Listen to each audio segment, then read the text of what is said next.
The Mixed Mornings and More podcast with Steph. Now available daily.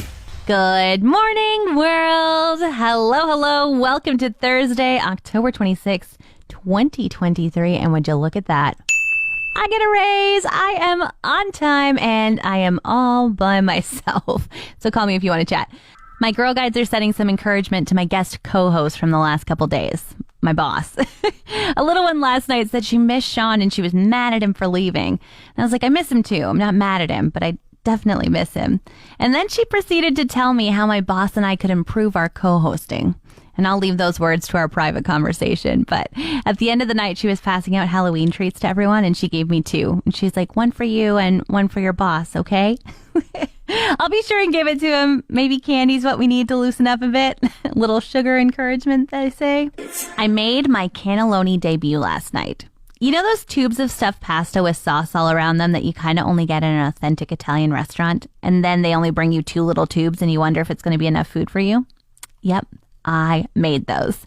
And I know that people would say, that sounds difficult or like a lot of work, like I would with lasagna. But honestly, half hour and it was in the oven and the kitchen was all cleaned up. And my husband and I have this qualification when we call something easy. Is it actually easy or is it Jesslyn easy? Because we have this friend who makes everything from scratch. And when I say, whoa, that sounds hard, she always replies, no, you just churn the butter and then make some puff pastry that only takes you all day. And then you refrigerate it overnight before turning it into croissants in the morning. But you get up extra early to make the cheese that you're going to roll up into the croissant. And I guess it's not hard. You could learn to turn and laminate pastry every 15 minutes for 10 hours. It just takes planning and preparation and a whole lot of gumption. But I will say cannelloni is going to be in the regular rotation because it was Steph easy. You ever start doing something and think, maybe I shouldn't because this task will lead to the next and that'll lead to the next. Kind of like, let's replace the over-the-stove microwave. But now it doesn't look the same as a stove, so let's replace that too. And the fridge as well should maybe go in that. And then maybe the cupboards need a fresh coat of paint.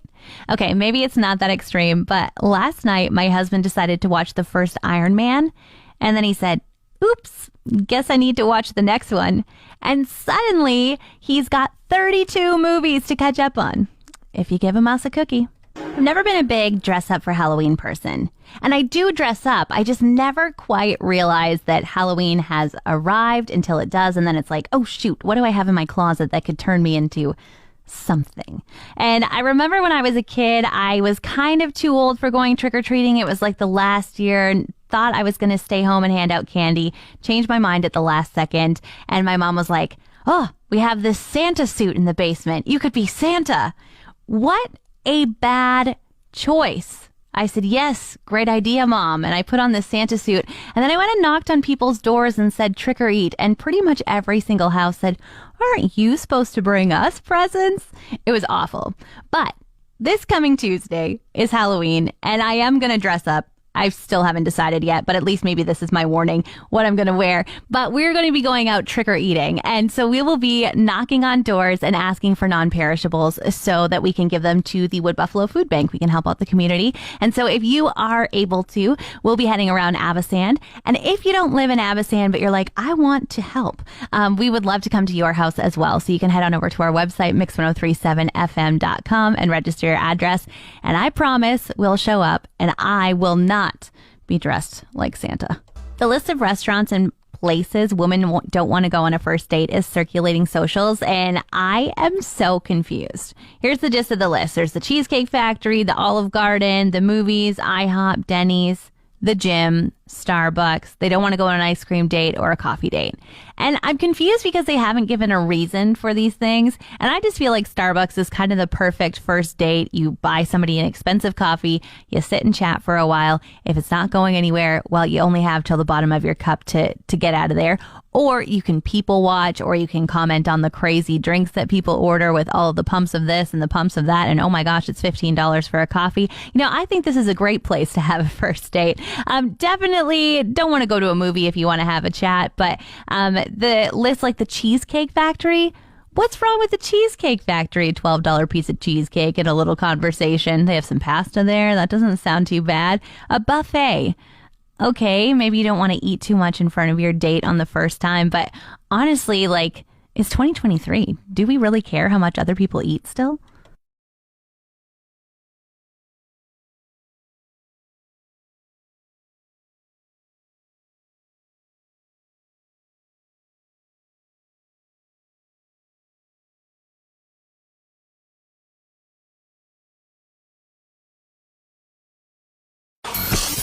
From entertainment to music and anything in between, this is The Buzz. Brought to you by Foy Medi Spa.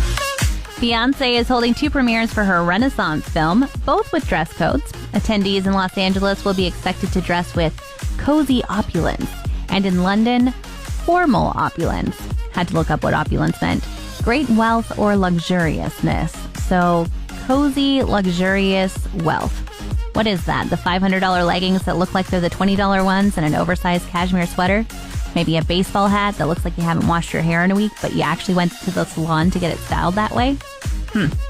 And Jerry Halliwell, aka Ginger Spice from the Spice Girls, is giving Kim Kardashian a spice name. She says she deserves something like inner strength spice. I think she's smart spice. It's brilliant that you're beautiful from the outside, but she's also beautiful with a book in her back pocket. I know a few women who deserve that designation. Love it. Winter tires. When to change them, when to change them. You don't want to be a danger on the road, slipping all over the place the first time the freezing rain shows up.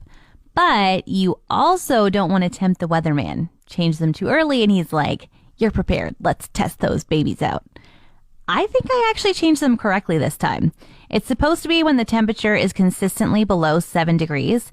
And so I waited until yesterday when the forecast looked like Friday's 20 degrees was very much in the past. And I drove with a lot of confidence this morning on dry pavement to work. But was it you? Did you change yours last Friday? Are you to blame for this sudden dip in temperatures? I guess what I'm saying is we usually blame Sean for this, but I am definitely not picking up that mantle. I gotta give a big shout out to the people who decorate their houses for Halloween and for Christmas and for all the holidays. It is just so nice that you're willing to put some stuff out there that we can all drive around and enjoy. And a specific shout out is going to my neighbor today because he is currently making a haunted house. And he has been working tirelessly out in his yard. He's got a maze going on. He's got like a pallet castle, basically, all black material to make it dark and things. He's got Halloween decorations coming out the yin yang. It is crazy.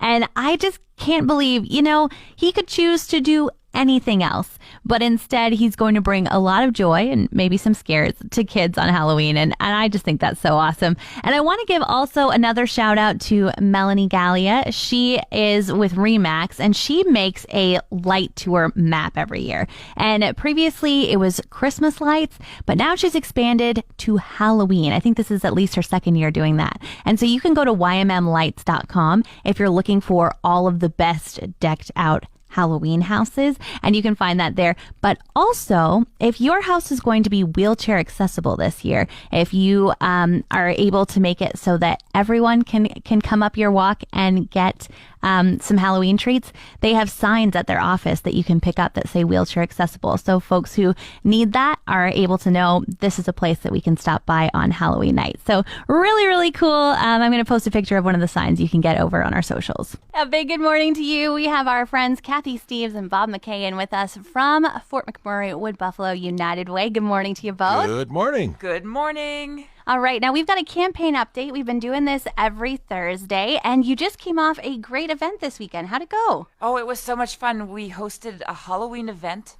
at the airport. It was packed with little Halloweeners, all kinds of costumes. It was adorable, and it was a fun opportunity for families to get out and have fun while raising money for United Way. So thank you to everybody that came, and hope you had fun. And we're going to be doing another one. We'll keep you posted on that. What was the best costume there, or repeater costume? Oh, it was so cute. I saw one little girl. She was dressed as a police officer. Tiny, tiny little thing. And I'm pretty sure it was her dad and her uncle dressed as prisoners. And they were huge. Yeah. Yeah, it was really cute. And then you've got upcoming events too, right? What's going on? We have some upcoming events. The world famous, the event everybody looks forward to, Jail and Bail. Okay. And that's going to be happening at Earl's. We're still solidifying a date, but keep your eyes open for that.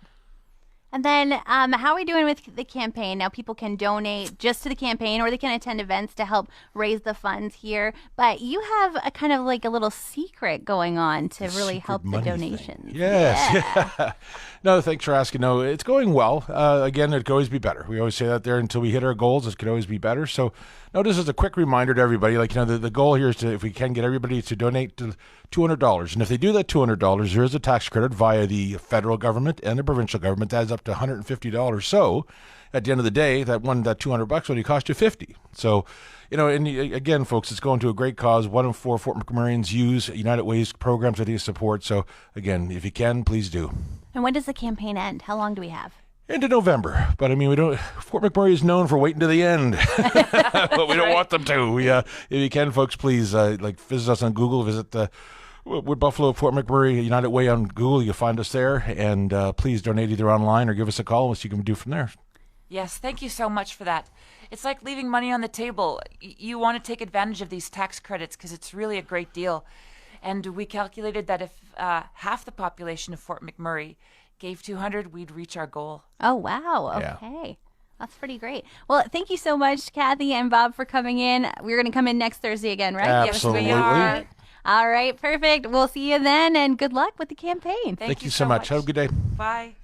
Today has been a ton of fun, but it's time for me to get out of here. I hope you say hi to your dogs for us, or in Craig's words, you hug them. And I hope your day's looking on the bright side. I'll be back tomorrow morning with a new special guest co-host that is not my boss. So look forward to that. And we'll chat with you then starting at 5:30. See ya. Want more of today's show? Download the Mixed Mornings and More podcast. Now available every weekday.